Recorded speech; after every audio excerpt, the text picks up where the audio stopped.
বীক্ষণ যন্ত্ৰ ক্লাস 8 আছে বিদ্যুৎ বীক্ষণ যন্ত্ৰত কি হয় আমি ইয়াত বিদ্যুৎ আছে নে নাই তোমালোকে চাবলৈ হলে এই তোমালোকে ভিতৰত যে দেখিছা নে দুটা টুকুৰা আছে সেই দুটা টুকুৰা লৰচৰ হ'ব নাই চাবা এতিয়া মই যে ঘূৰিছো ইয়াত বিদ্যুৎ আধান সৃষ্টি হৈছে ঋণাত্মক আধান এই ঋণাত্মক আধান যেতিয়া মই ওচৰত নিম এতিয়া লৰচৰ হ'ব বুঝছ নাই হা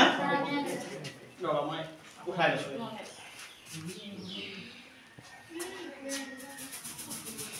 লৰচৰ যে দুটা মেল খাই যাব যাবা দুটা মেল খাই যাব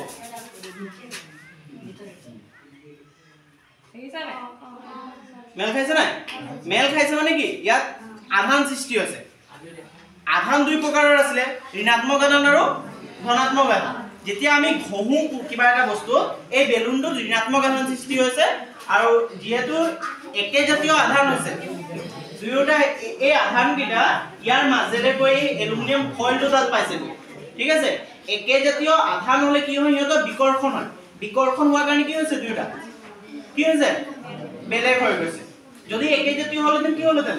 লাগি গ'লহেঁতেন ঠিক আছে